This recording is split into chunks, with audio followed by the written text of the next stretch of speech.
Hello, everybody. It's Kirsty here from Positive Special Needs Parenting. And I just wanted to touch base and say hello because there's been a lot of new likers to the page in the last week. I think I've grown by about 1,000 people, which is huge considering my page was only sort of 2,000 or so beforehand. So I just wanted to say hello, to introduce myself a bit. I've had to come up and hide in my bedroom. Normally I do these in other parts of the house, but my dogs are nuts today, and I've given them a flea treatment and they're banging their legs, scratching, and they're puffing, huffing and puffing. They're pugs. So it's just, yeah, you can probably hear them barking in the background. So I've had to hide up here to do the video. So yeah, so normally I would do them elsewhere, not in my bedroom. But yes, I wanted to say welcome to everybody and to say thank you for coming along and joining in with Positive Special Needs Parenting. Hello, it's my brother there. And I just wanted to, yeah, just to let you guys know a bit about my family and what we do. I did a bit of an introduction post over the weekend for those new to the page. But I just wanted to, yeah, just give you a bit of a feel for what I suppose I'm aiming to do with the page and what I try to do with Positive Special Needs Parenting and what it's all about. So just potted history, I started blogging back at the start of 2011. So this will be, math's not my strong point, 8 years on New Year's Day since I started writing. And I really found myself when I started writing and I started sharing my story. Initially, I didn't want to make it special needs related. I didn't want to concentrate strictly on that. I wanted to be a more personal blog. But over time, my special needs posts were the ones that resonated, and they're the ones that I actually enjoyed writing more in the end. So in September last year, I changed from My Home Truths, which was my previous personal blog, over to Positive Special Needs Parenting. And so I've been doing that for just over a year now under this banner. I have 3 kids, married, a teacher, and 2 of my kids have a number of different diagnoses. So my son, who I refer to as Gilbert here, that's not his real name, but I use it to protect his privacy in real life. He has oculocutaneous albinism, which is a condition that affects melanins, that he has no pigmentation in his hair and eyes. And it also affects his vision. It affects, his ability to go outside a lot in the sun. And it obviously makes it look different. So we've got that going on with him. He also has a diagnosis of autism and of sensory processing disorder, and also of generalized anxiety disorder. So there's quite a few things going on with my son. He's 14 now, and he's in year 8 at high school. He's in a mainstream high school, so he started off in special education, and we moved through, got him into mainstream, and now he's actually in a mainstream classroom. And despite all of the the challenges that he has with all those diagnoses, you can only imagine not being able to see too well, plus having the social challenges and the communication challenges of autism, and obviously the anxiety that drives everything else. He's doing so well. I think it's a testament to giving him the opportunities to do well. So giving him the help and support he needs, understanding sort of the things that he struggles with, and giving him sort of what he needs to make life a little bit easier. So I'm really hopeful for the future for him, that he will have, he'll be able to do whatever he wants to do. He's just got to decide, because at the moment he wants to do everything. Also have Matilda, who's just turned 13. She's also at a local high school. She received, back then, an Asperger's diagnosis when she was 6 in kindergarten. She also has a diagnosis of separation anxiety disorder. And she's doing beautifully. This is her first year of high school. She's doing so much better than we expected. She she has her challenges, and there are days when, I know that she is struggling so bad under all the anxiety and all of the issues with the social communication that comes with teenage girls, with dealing with the hormones and everything else that comes into play. But I'm so proud of the way that she's come all through all that. And again, it's been us based and looking at her looking at her strengths, dealing with the challenges, and giving her, hopefully we're giving her the tools that she needs to actually make of herself whatever she wants, sort of as she gets older. And we also have an 8-year-old daughter, Delilah. She actually has no diagnosis that we're aware of, because who knows what will hold in the future. But yeah, she's beautiful. She is hard work in her own way because she is independent. She has initiative. She wants to interact. She's completely different in some ways to a brother and sister. So I've had to get used to, used to that as well. But yeah, she's lovely. She's got some hints of anxiety going on, so I'm monitoring that closely. But yeah, she's great. She supports a brother and sister, loves them dearly, and yeah, she completes our family. Well, actually, the two dogs do. You can probably hear them panting downstairs right now. I can, which is, as I said, the reason I'm sitting in my bedroom, hiding in my own house, away from my dogs. Yeah, work that one out. So yeah, so and a bit about me. So that's the kids. I as I said, have been writing online since 2011. I've also now do speaking. So I've gone and I spoke at a Department for Education conference in Adelaide in South Australia in recent times. I also spoke at the Asia Pacific Autism Conference last year in Sydney, and I do other speaking around the traps, sort of locally and elsewhere. I'm launching at the moment a business that goes with the blog to go and speak to teachers. So what I've seen along all these years in dealing with all the different special education as well as mainstream schools, is that there is a gap between the understanding, I suppose, and sort of the backgrounds of teachers and of parents. And I really feel that this is something that can be addressed and should be addressed, because our kids' outcomes, our kids' schooling depends upon it. We need to be able to create meaningful and positive relationships, and we need to be able to push forward and focus on our kids' strengths. And that's what the whole ethos of this page is all about. It's positive special needs parenting. It's using the strengths of our kids. It's acknowledging the challenges. It's knowing that, yes, the road is not easy and it's tough, and it's not every day is a good day, but it's resolving to get through it, and it's resolving to do whatever we can to equip our kids with what they need to get the best out of their lives. And that's what I'm trying to do here.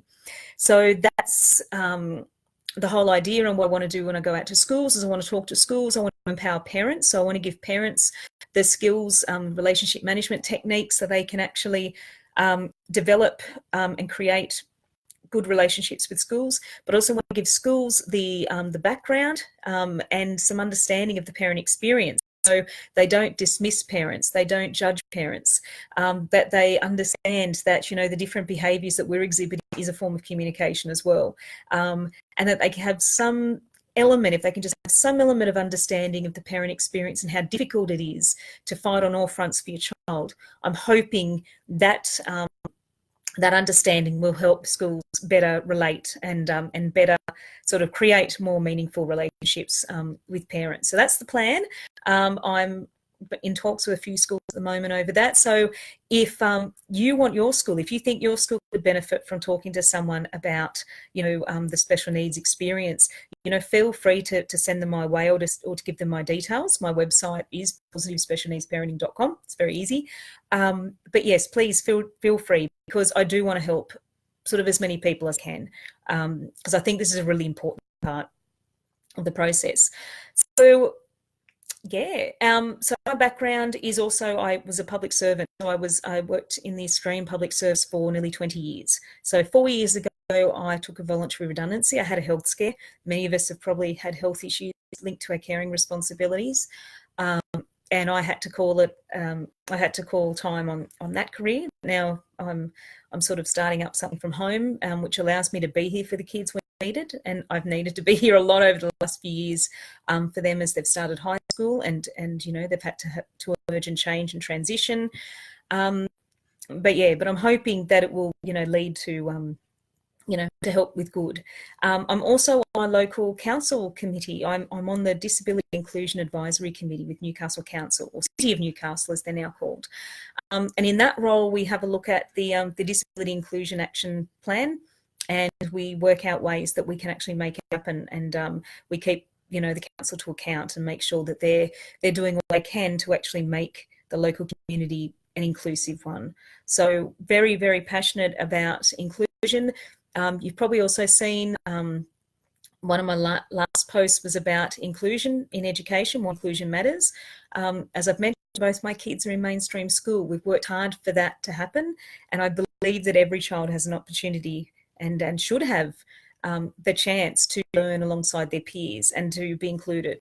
So I'm very, very passionate about that. So if you're interested in knowing more about that, I'll add a link to the bottom of the comment here, because there's a campaign going on at the moment through NDS called the K-12 Inclusion Challenge, and it's a way that kids can come up with ideas to improve inclusion in their own schools. So I think it's fabulous. So the schools enter the competition, but the kids come up with the idea, and there's cash prizes to be won. So it can win up to, I think, $1,500, which isn't a bad amount for schools at the moment. Everyone's crying out for more money.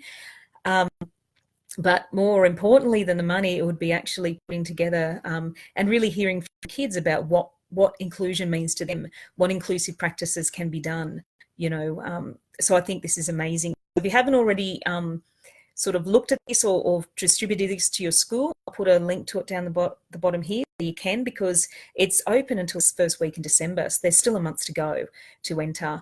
And I think that it's just going to be a great opportunity for kids to actually understand more about what inclusion is.